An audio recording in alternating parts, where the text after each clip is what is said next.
할렐루야.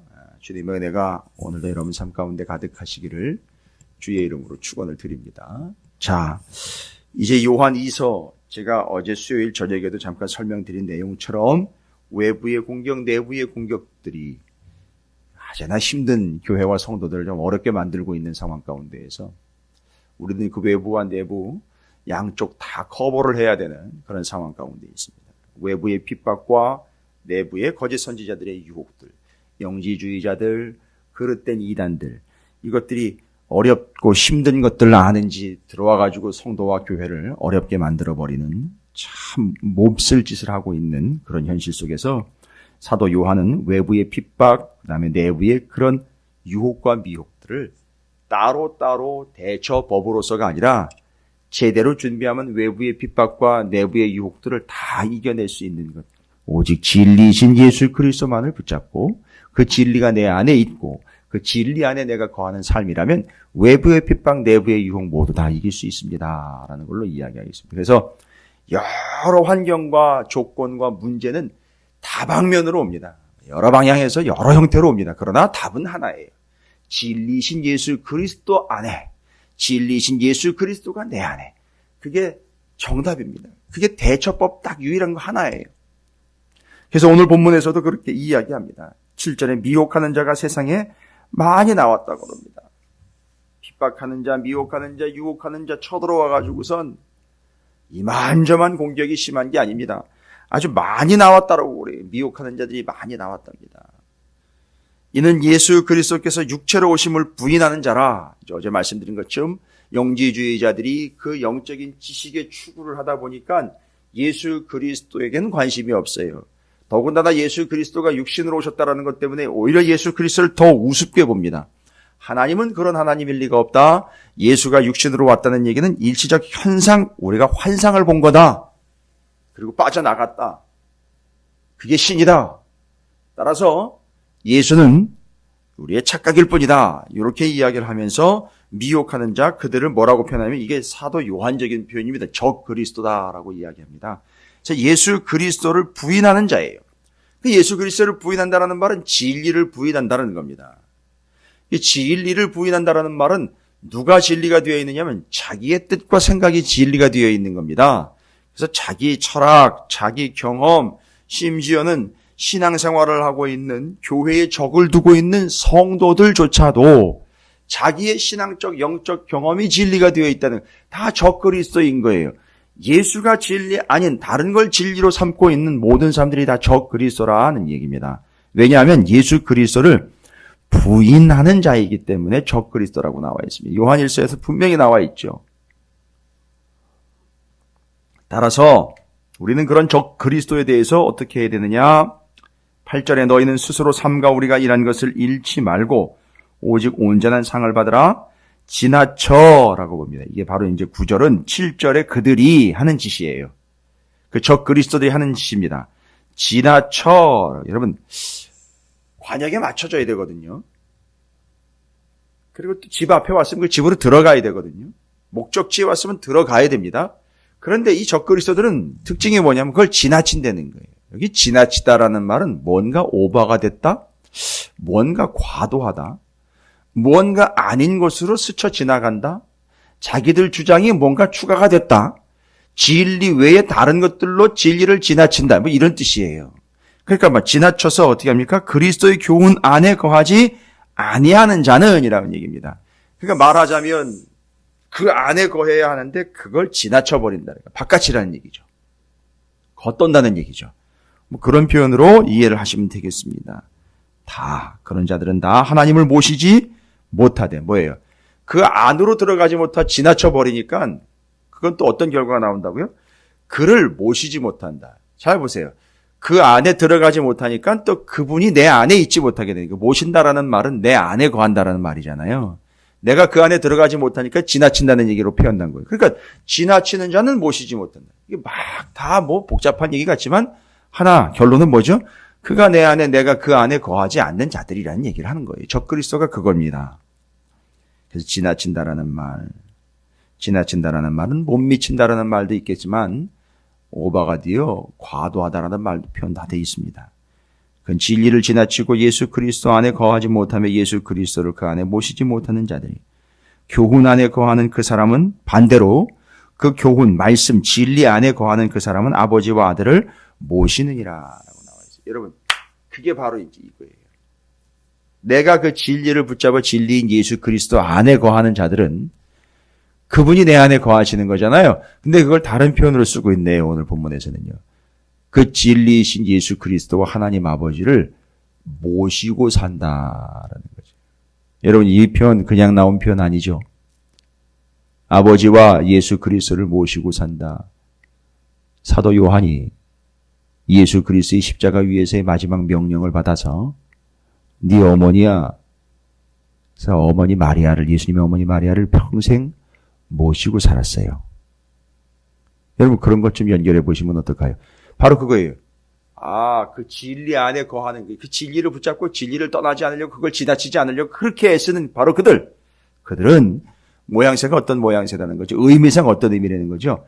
그 진리인 예수 그리스도와 그를 보내신 하나님 아버지를 모시고 산다는 거예요. 여러분, 우리가 어르신들 모시고 사는 개념들이 있잖아요. 요즘은 애들이 상전이 돼가지고 애들을 모시고 사는 개념이 돼버렸습니다만, 아니 그렇든 저렇든 어떻든 간에 여러분 모시고 산다라는 개념이잖아요. 근데 여기까지 발전을 시켜버립니다. 내가 그 안에 거하고 그 진리가 내 안에 거하는 바가 되면 이게 어떤 의미냐? 그 진리이신 예수 그리스도와 하나님 아버지를 내가 모시고 산다.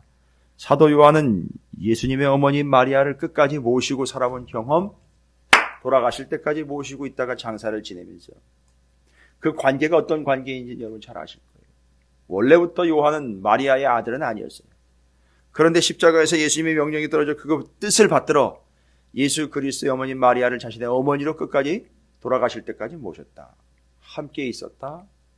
바로 그 관계처럼 우리가 예수 그리스도 진리이신 하나님 아버지의 말씀을 주 안에서 내 안에 섬기며 모신다라는 개념, 가지고 산다라는 개념이 그분을 모시고 사는 개념으로 설명을 하고 있습니다. 다 관계를 이야기하는 거죠. 그 다음에 누구든지 10절에 이 교훈을 가지지 않고 너희에게 나아가거든 이라는 이제 그 다음입니다. 바로 이런 적그리스도들 있잖아요. 그 교훈을 모시지 않고 가지고 있지 않고 진리를 따르지 않고 진리가 아닌 바로 그 영적인 지식들만 잔뜩 채워가지고선 우리한테 공격해오는 그들, 너희에게 나아가거든, 적그리스도들이 너희에게 나아가거든 그를 뭐랍니까? 집에 들이지도 말고 인사도 하지 말라라는 얘기예요. 여러분, 여기 집은 개인적인 집을 얘기하는 겁니다. 여러분 사업장 얘기하는 게 아니에요. 여러분 가정 얘기하는 거 아닙니다. 이 당시 집은요, 교회가 다들 집에서 모였잖아요. 그러니까 그 집에 들이지도 말라, 교회에 들이지도 말라, 인사도 하지 말라 이거예요. 바로 요자들입니다. 이 적그리스도들. 심지어 교회 안에 있다가 실체가 드러나는 이들도 있고요. 교회 안으로 미혹하기 위하여 들어온 이들도 있습니다. 어떻게 해야 된다고요? 이미 적그리스도들은 어떤 자들인지 다 드러났잖아요. 영지주의며 영적인 지식이며 은사 중심으로 들어가가지고 그것이 최고이고 예수 그리스도에 대한 성, 육신하심, 예수 그리스도의 절대적인 필요성을 부인하는 자들, 진리인 교훈을 그 마음 가운데 두지 않고 자기의 철학 경험들이 중심이 되어서 자기 의견과 의도대로 살아가고 있는 모든 이들, 적그리스도라고 표현했고, 그들에 대해서 우리가 어떻게 해야 된다? 집에 들이지도 말고 인사도 하지 말라고 합니다. 뭐예요? 아예 상종을 하지 말라는 거예요. 근데 오늘날 우리는 이 본문의 이 처절함과 이 긴장감 넘치는 이 본문을요, 상당히 외면하면서 무시합니다. 대수롭지 않게 생각을 해요. 아니요, 절대 상동하면 안 됩니다. 어떠한 사랑을 이야기하고 어떤 관계를 이야기하고 어떤 경험을 이야기해, 그래도 상당히 교만한 행동입니다. 문제는 뭐냐면 이들은 적그리스도예요. 진리가 아닌 다른 것 가지고 그 안에 이미 둥지를 뚫어버린 자들이고, 그들은 미혹하는 자가 되어 만나는 자들에게 그 미혹된 지식들을 전달하려고 하는 자들입니다. 그러면 그래도 그걸 받아야지요. 그걸 사랑으로 용서를 해주고 아니면 그걸 그래도 이해를 해줘야 되죠. 상당히 교만한 거예요. 뭐예요? 내가 그들과 만나 이야기할 때 나는 그들에게 넘어가지 않을 자신이 있습니다. 뭐 이런 얘기거든요. 아니면 그 실체를 전혀 모른다거나 파악하지도 못한 채로 아직도 어떤 상황인지 파악이 안 된다는 얘기거든요. 절대 들이지도 말 것이요 인사도 하지 말라. 아예 교제를 단절시켜버립니다. 왜냐하면 우리가 그럴 만한 능력이 돼 있지 않아요. 그들을 상대해야 될 타임이 아닙니다. 지금은 그 적그리스도를 상대해서 그들의 옳고 그름을 판단해야 될 상황이 아니에요. 나는 지금 예수만 붙잡고 가기도 바빠요. 나는 지금 예수 그리스도 안에서 예수 그리스도를 내 안에서 씨름하며 붙잡고 의지하는 것도 내 능력으로는 벅찰 수가 있어요. 거기에만 전념하되요 쉽지 않습니다. 자, 바로 그 적그리스도와 그 이단과 거짓 선지자들에 대한 명확한 지침을 일러주고 있습니다. 왜냐? 공동체를 위해서요, 지체들을 위해서입니다. 명확하게 이야기를 하고 있습니다. 때가 악하다고 이야기를 합니다. 때가 긴박합니다. 밖으로 나가면 핍박입니다. 안으로 들어오면 이런 유혹이 있어요. 다 어떻게 해야 됩니까? 철저해야죠. 그래서 그 적그리스도 곧 그 주임의 교훈 말씀 진리를 두기를 거부하고 그 안에 거하기를 거부하는 이들을 교회 곧 집에 들이지도 말 것이요 그 일 인사하는 것 드리는 것조차도 참여하지 말 것이요 받아들이지 말라. 그에게 인사하는 자는 그 악한 일에 참여하는 자임이라. 여기 인사한다라는 말은 받아들이는 걸 얘기하는 거예요. 받아들이는 걸 이야기하는 겁니다. 용납하는 걸 이야기하는 거예요. 대면하는 걸 이야기하는 겁니다. 지금 우리가 어떻게 해야 될까? 우리가 판단할 근거는 없습니다. 명확하게 지시를 내려주고 있어요. 사도 요한이 바로 그 적 그리스도에 대한 지침을 내려주고 있습니다. 참여하지 말아라. 인사하지 말아라.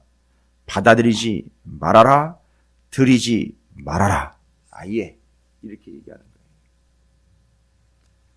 악은 모양이라도 버려라 라고 말하고 있는 아마 그런 맥락 여러분께서 연결하시면 될 것 같습니다. 왜냐하면 우리를 못 믿어서가 아니라 우리가 그만큼 연약하고 부족하기 때문에 그렇습니다. 그런데 그래도 이렇게 해야 되지 않겠냐, 그래도 저렇게 해야 되지 않겠느냐라는 건 상당히 그 사람은 순수하거나 사랑이 있거나 배려가 있어서 이야기를 하는 것보다는 무진장이 교만한 겁니다. 아주 은근히 교만한 거예요. 그들을 대면하면서 자신은 거기에 영향을 받지 않을 수 있다, 내지는 뭐 내가 그걸 감당할 수 있다라는 그런 아주 교만한 마음이 마음에 있는 거예요. 본인은 그런 마음에 얘기하지 않았을 거라고 하지만 태도와 모양새는 바로 교만입니다. 넘어가지 않을 수가 없어요. 그들은 계속해서 그걸 가지고 공격을 해오기 때문에 안 넘어갈 수가 없습니다. 여러분, 적 그리스도가 누구인지 나타났죠? 아니면 여러분 그들을 정죄하지는 마세요. 단 여러분 우리가 해야 할 건 뭡니까? 그걸 정죄해서 우리가 또 판단하는 입장이 될 건 아니고요. 명확하게 그건 아닌 것이 드러나면 거부하셔야 돼요. 절대 상대도 해서는 안 됩니다. 누가 상대하게 둬야 됩니까? 진리이신 주님이 상대하게 둬야 돼요. 우리가 어떻게 할 수 있는 바가 아닙니다. 자, 그래서 그러한 지침을 주고 끝 인사로 넘어갑니다. 내가 너희에게 쓸 것이 많으나 종이와 목으로 쓰기를 원하지 아니하고 오히려 너희에게 가서 대면하여 말하려 하니 이는 너희 기쁨을 충만하게 하려 함이라. 라는 얘기입니다. 요한이요. 더군다나 짧은 요한 2서를 적으면서 여러 얘기를 적지 않은 거잖아요. 상당히 짧지 않습니까? 13절. 한 장짜리요. 13절로 편지를 맞춰버렸잖아요. 그 이유는 뭐라고요? 내가 여기다 다 구구절절히 쓰지 않고 뭐 하기 싶다? 직접 가서 전하고 싶다. 뭐를요? 진리인 말씀을 전하고 싶다. 그리고 그것이 너희의 기쁨이 되고 앞에서는요. 진리를 행하는 그것이 주님의 기쁨이 되는. 그럼 뭐예요? 말씀을 전하여 받는 것이 그들에겐 기쁨이 되고 그 말씀을 그대로 살아가는 것이 주님에게는 기쁨이 되는 바로 이런 상호간의 기쁨을 위하여 내가 너희에게 가서 너희의 기쁨을 위하여 주님의 기쁨을 위하여 뭐 하는 거죠? 요 말씀 전하러 가고 싶다라는 거예요. 편지를 써서 전해도 되지만 다 전할 수 없으니 편지는 한계가 있으니 내가 직접 가서 이걸 너희에게 전하고 싶다라는 얘기예요. 그래서 요거를 설교학이나 성서학에서는 그렇게 얘기를 합니다. 바로 진짜 기쁨이 뭘까? 만나는 기쁨이라고 할 수 있습니다만 거기 그들이 기쁨을 누리게 된 근거는 직접 가서 전한 진리요 복음이요 말씀 때문이라는 거예요. 그게 진짜 기쁨이 되는 거죠. 그리고 그 말씀을 그대로 살아가는 게 주님에게는 기쁨이 되는 거죠. 그래서 서로에게 기쁨이 되는 거죠. 상호간의 기쁨이 된다는 겁니다. 그래서 서로 좋은 것입니다. 따라서 목회자인 사도 요한은 뭐 하면 됩니까? 있는 진실 그대로 말씀 그대로를 전하는 거예요. 그리고 성도들은 그걸 그대로 행하는 겁니다. 다른 거 아니에요. 우리 찾으시는 교회 같은 경우나 수많은 교회들이요. 의식하고 있는 게 뭡니까? 맞습니다. 성도들이 또 갑자기 또 뭐 새로운 성도들이 온다거나 하거나 성도들이 또 이렇게 조금씩 늘어난다고 하면 그때부터 되는 고민은 뭐예요? 이 성도들이 계속 나올 수 있도록 뭔가 거리를 줘야 되는데 교회들이 고민하고 있는 것, 목사들이 고민하고 있는 것, 목회자들이 고민하고 있는 것, 그들에게 좀 기쁨을 줘야 되겠다 하면서 여러 가지 기쁨의 요인들을 찾습니다. 이것도 해보고 저것도 해보고 저것 프로그램도 해보고 여러 가지 환경과 여건도 한번 해보고 다 해봅니다. 여러분 진짜 기쁨은 거기서 오는 게 아니고 사도 요한은 진짜 기쁘게 하기 위해 뭐 하겠다는 얘기죠. 내가 가서 쇼하겠다는 게 아니죠. 내가 가서 진짜 주님의 기쁨이 되고 여러분에게 기쁨이 되는 이 진리를 직접 전해주고 싶다는 거예요. 그래서 목사가 1년 365일 성도들 눈치 보면서 성도들이 뭘 기뻐하나 뭘 좋아하나 해가지고 기뻐하고 좋아하는 걸 맞춰주는 게 아니라 서로가 기뻐할 수 있는 이 진리인 말씀 준비에 전념하는 것 외엔 방법이 없어요. 이거 전하는 것 외엔 뜻이 없습니다. 그리고 여러분들 노리시고 여러분들도 원하시고 여러분들도 목적하시고요. 여러분들도 요청하는 건 그거 외엔 다른 걸 요청하시면 안 돼요. 진리인 말씀 그것이 기쁨이 되는 것 그것만 오직 그거예요. 그걸로 여러분께서 기쁨이 되고 기쁨 삼고요. 그걸 요청을 하는 거예요. 그걸 원하는 바가 되는 거예요. 그게 기쁨이요. 또한 그것이 주님의 기쁨이 되는 겁니다. 그래서 기쁜 교회 어떤 교회입니까? 맞습니다. 우리가 지금 새롭게 막 준비를 하고 있습니다만 뭐가 기쁨입니까? 뭐가 기쁨이에요? 본질은 그거예요. 거기 가서 진짜 제대로 된 말씀들과 지금까지 뭐 제대로 된 게 아니었다는 개념이 아니지 않습니까? 계속해서 제대로 된 진리의 말씀, 교훈을 제대로 선포하고 그걸 따라 삶으로 주님의 기쁨, 나의 기쁨. 이거 되는 것이죠. 그래서 요한은 그렇게 대면해서 진리인 말씀을 전하고 싶은 거죠. 이는 너희 기쁨을 충만하게 하려 함이라. 진리대로 행한다는 너희 그 행동과 그 삶을 보니 내가 너무 기쁘다. 내가 이렇게 기쁘니 주님은 얼마나 기쁘실까. 그래서 주님의 기쁨, 우리의 기쁨. 그게 진리를 통해서 이루어진다는 사실. 택하심을 받은 내 자매의 자녀들이 내게 무난하니라. 여러분 우리가 어떤 존재라는 거죠? 이렇게 살도록 택함을 받았다는 거예요.